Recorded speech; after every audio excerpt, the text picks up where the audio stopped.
Hello friends, welcome to our channel concept की। आज के इस क्लास में हम डिस्कस करेंगे सेल यानी कि कोशिका।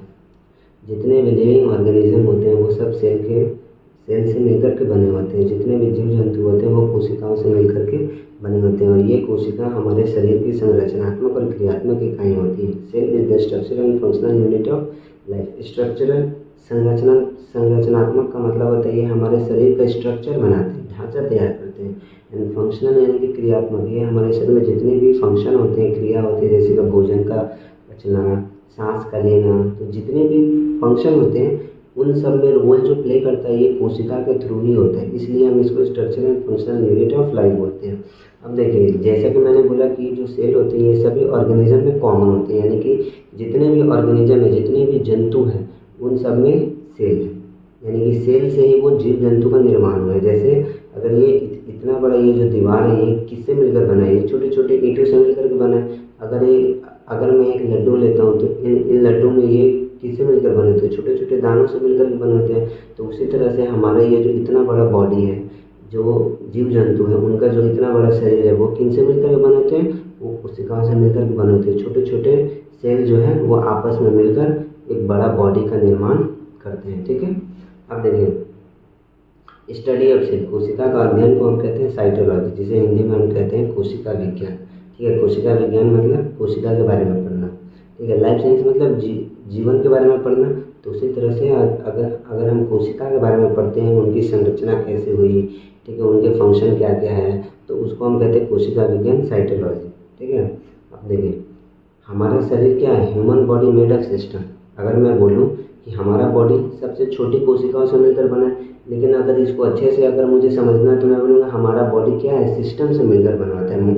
मनुष्य का शरीर बहुत सारे तंत्रों से मिलकर बना होता है, जैसे कि डाइजेस्टिव सिस्टम जिसको बोलते हैं हम पाचन तंत्र, स्केलेटल सिस्टम जिसको हम बोलते हैं कंकाल तंत्र, नर्वस सिस्टम जिसको हम बोलते हैं तंत्रिका तंत्र, रेस्पिरेशन सिस्टम जिसको हम बोलते हैं श्वसन तंत्र, ठीक है, एक्सक्रीटरी, ठीक है, उत्सर्जन तंत्र।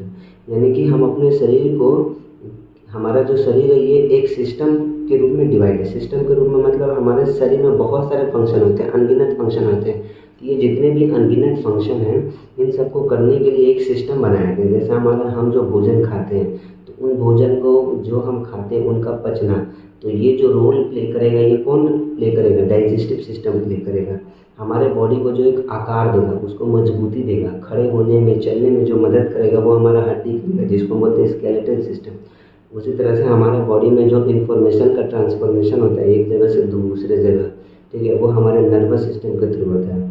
उसी तरह से जो हमें जिंदा रहने के लिए जो हमें एनर्जी चाहिए और वो एनर्जी हमें ऑक्सीजन से मिलता है। तो ये ऑक्सीजन हमें कहाँ से मिलता है? जब हम सांस लेते हैं।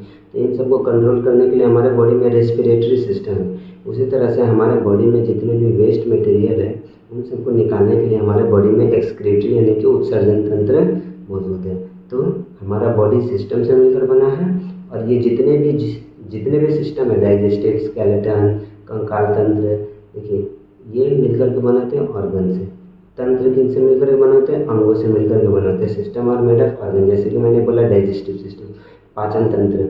तो पाचन तंत्र क्या करते हैं? भोजन को पचाने में काम करते हैं। तो भोजन को पचाने में सिर्फ एक ऑर्गन, एक अंग मिलकर काम थोड़ा करते हैं। हम भोजन खाते हैं तो भोजन का जो पाचन होता है वो हमारे मुंह से स्टार्ट हो जाता है, ठीक है, हमारे सलाइवरी ग्लैंड से स्टार्ट हो जाता है।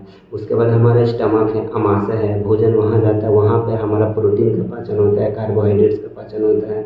उसके बाद भोजन जो है हमारे लीवर यानी कि यकृत से होकर के जाता है, वहाँ पे फैट्स का डाइजेशन होता है। उसके बाद ये हमारे पैंक्रियाज है, इंटेस्टाइन है, स्मॉल इंटेस्टाइन है, लार्ज इंटेस्टाइन है, छोटी आंत, बड़ी आंत। तो ये छोटी आंत, बड़ी आंत, अमाशय, अग्नाशय, लीवर, स्टमक, ये सब क्या है? ये सब अंग है और ये अंग मिलकर के एक डाइजेस्टिव सिस्टम बनाते हैं।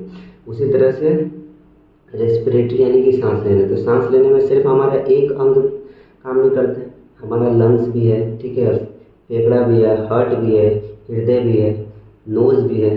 तीन सब मिलकर रेस्पिरेटरी सिस्टम बनाते हैं। तो ये जो सिस्टम होता है ये किन से मिलकर के बने होते हैं? अंगों से मिलकर के बने होते हैं। सिस्टम, बॉडी सिस्टम से मिलकर बना है, सिस्टम अंगों से मिलकर बना है और ये जो अंग होते हैं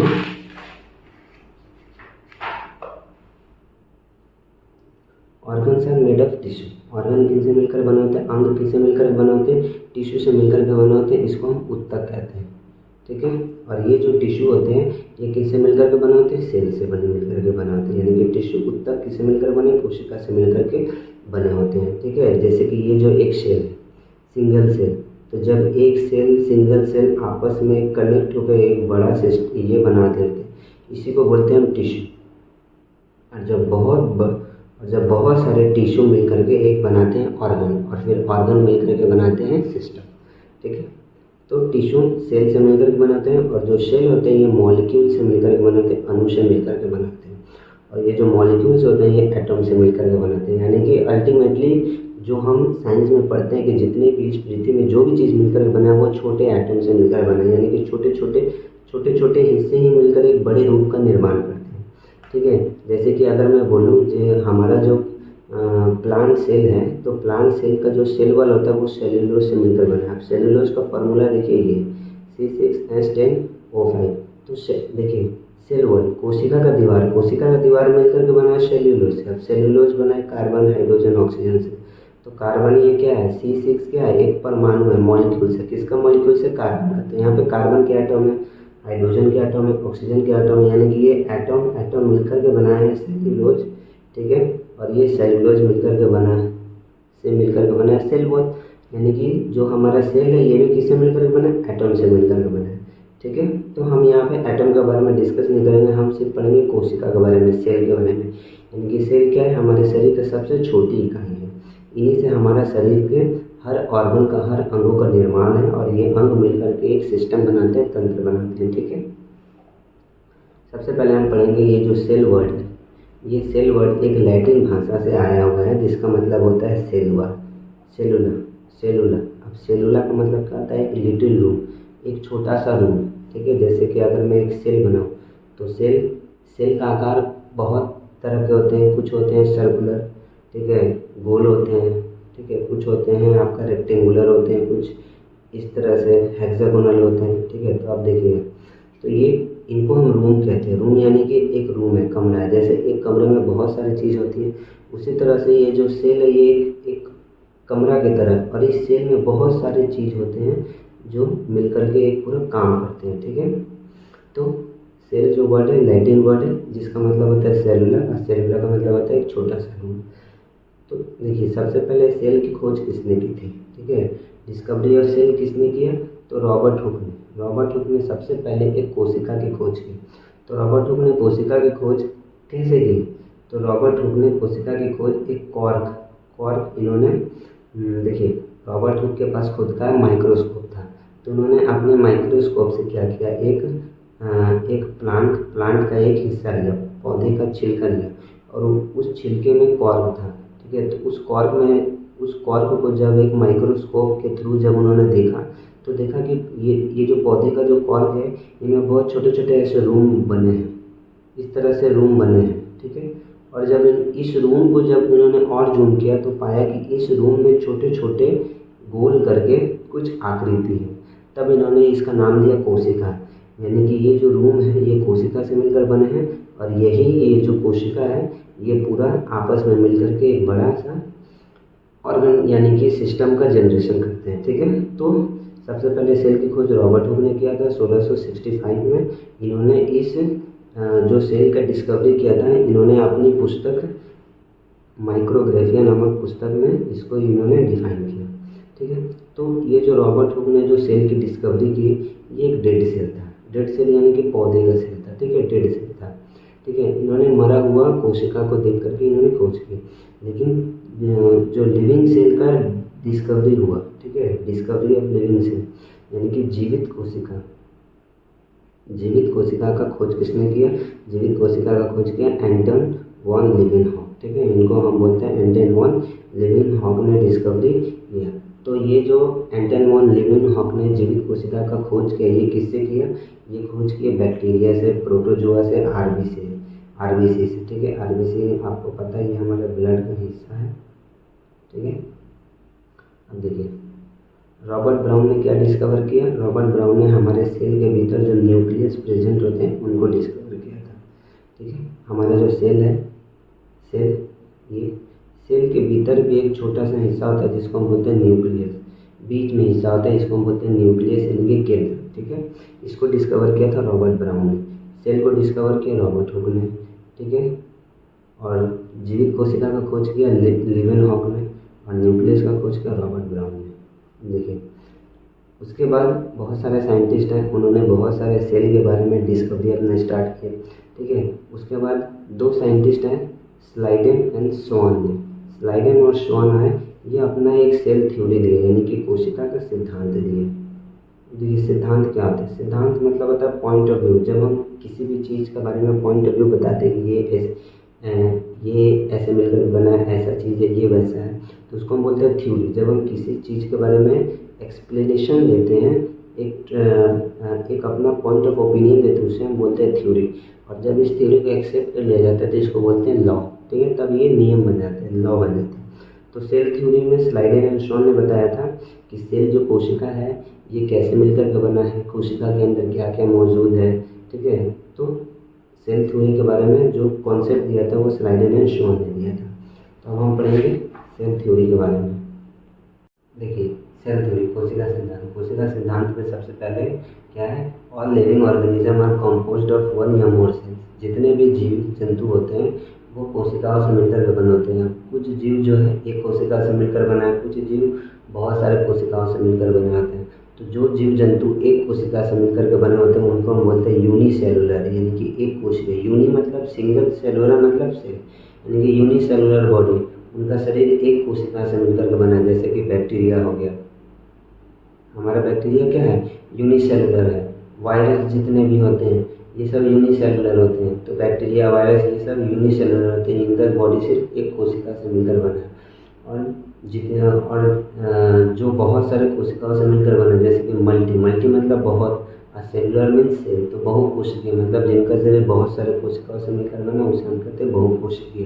ठीक है, जैसे कि ह्यूमन बींग और भी बहुत सारे जो जानवर होते हैं उनका बॉडी क्या है? मल्टी सेलुलर है। ठीक है, और यूनिसेलुलर में आ जाता है बैक्टीरिया।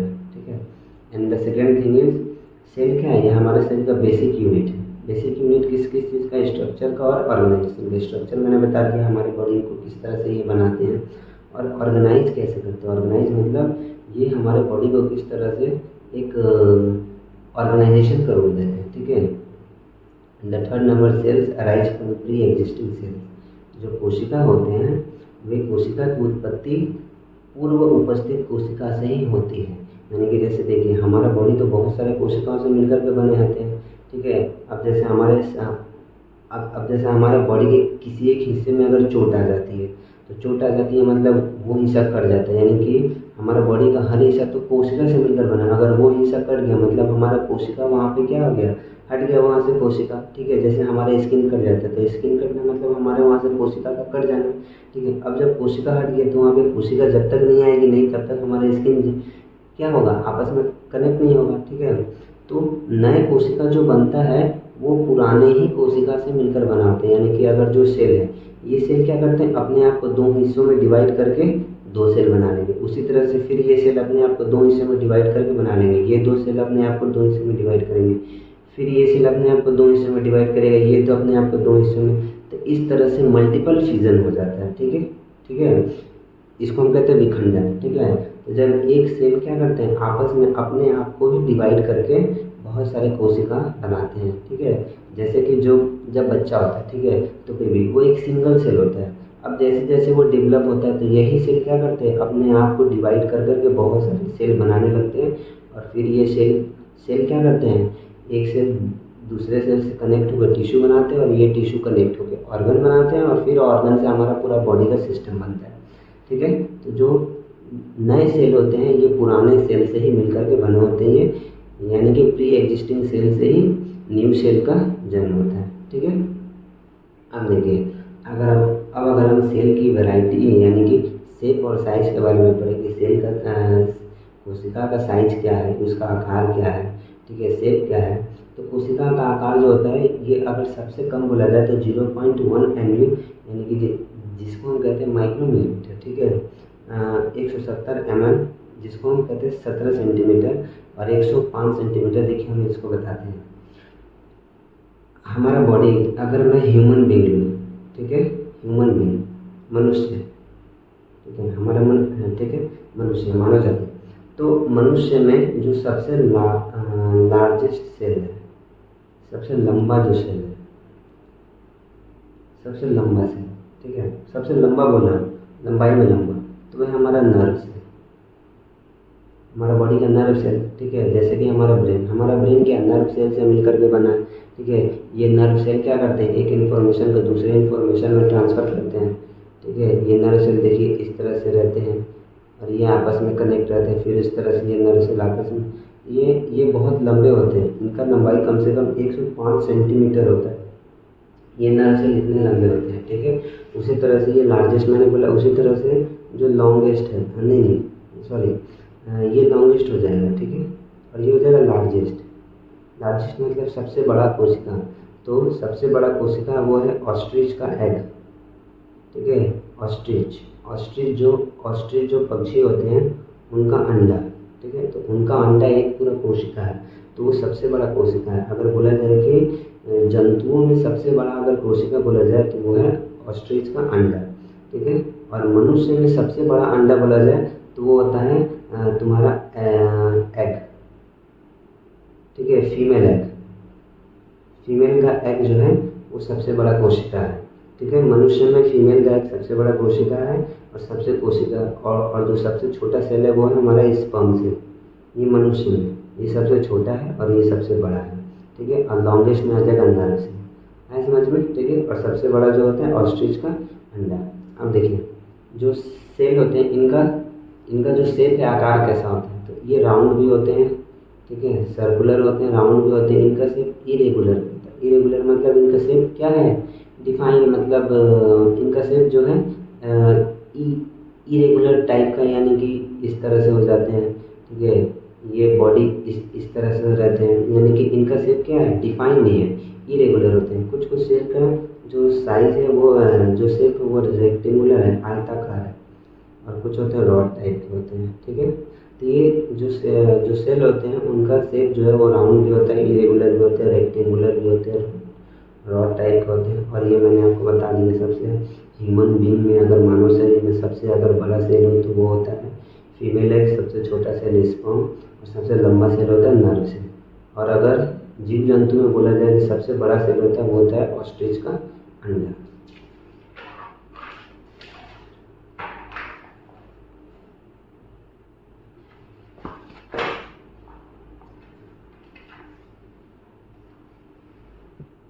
अब देखिए, अगर हम पढ़ेंगे कोशिका के प्रकार, टाइप्स ऑफ सेल। तो देखिए कोशिका दो प्रकार के मेनली होते हैं, एक होता है यूकैरियोटिक कोशिका, जिसे हिंदी में भी यूकैरियोटिक ही कहते हैं, और एक होता है प्रोकैरियोटिक, ठीक है। तो देखिए यू मीन्स होता है ट्रू,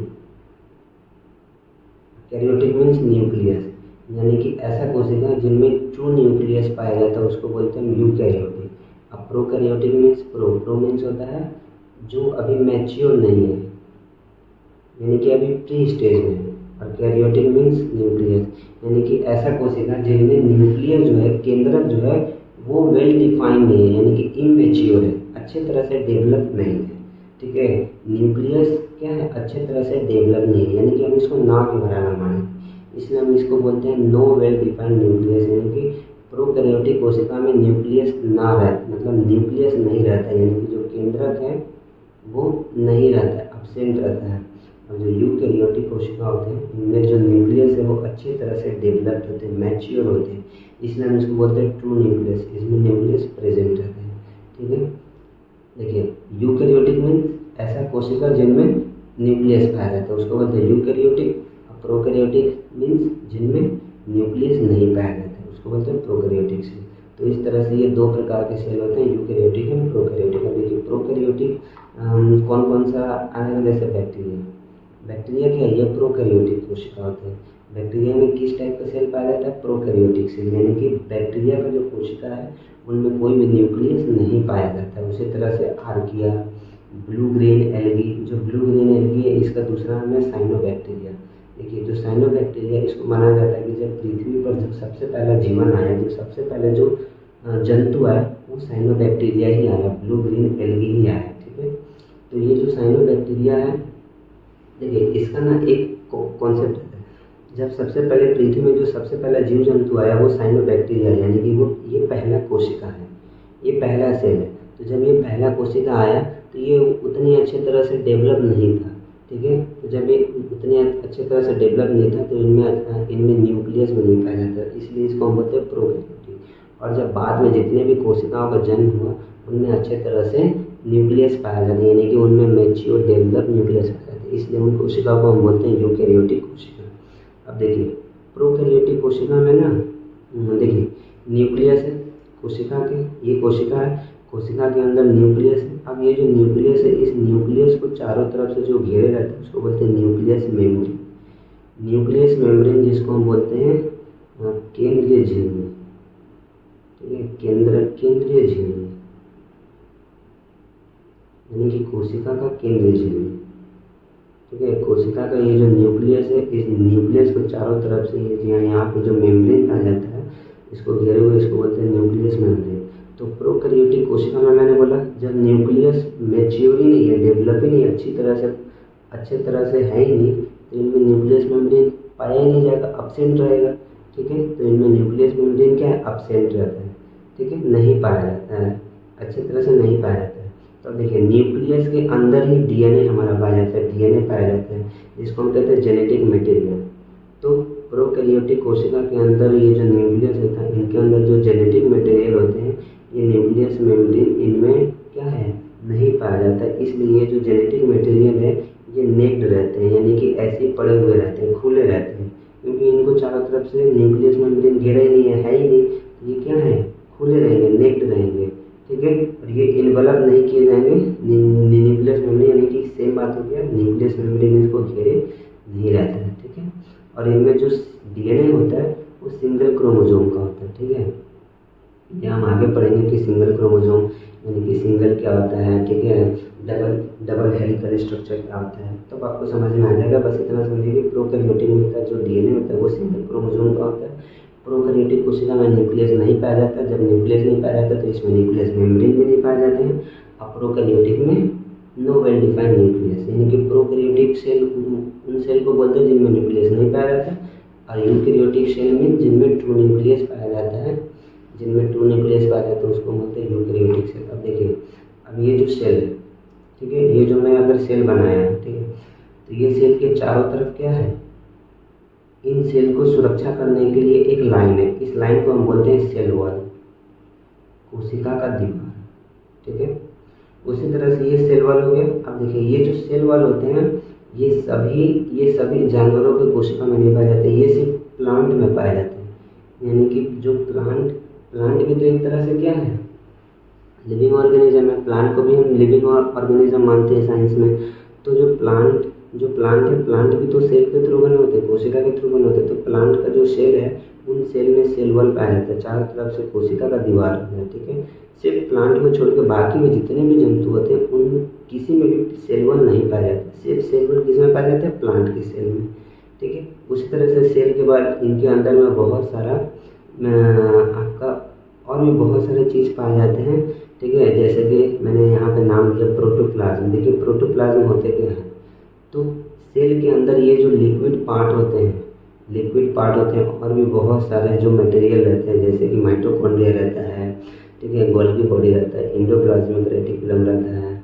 तो इन सभी ये और जितने भी लिक्विड पार्ट होते हैं इन सबको हम बोलते हैं प्रोटोप्लाज्म। इन सभी को हम क्या बोलते हैं, प्रोटोप्लाज्म। ठीक है, तो नेक्स्ट क्लास में सेल के अंदर क्या क्या चीज़ें, उसमें हम सेल के स्ट्रक्चर में पढ़ेंगे, यानी कि सेल कोशिका का जो संग्रह यानी कि जो ढांचा है, कोशिका के अंदर क्या क्या पाया जाता है वो हम नेक्स्ट क्लास में पढ़ेंगे। ये था कोशिका का पार्ट 1 वीडियो। पार्ट 2 वीडियो बहुत ही जल्दी अपलोड कर देंगे। ठीक है, अगर आपको ये वीडियो अच्छा लगे तो वीडियो को लाइक कीजिएगा और अपने दोस्तों के साथ शेयर कीजिएगा। ठीक है, और आप अगर इस चैनल में न्यू हैं तो इस चैनल को सब्सक्राइब कर दीजिएगा।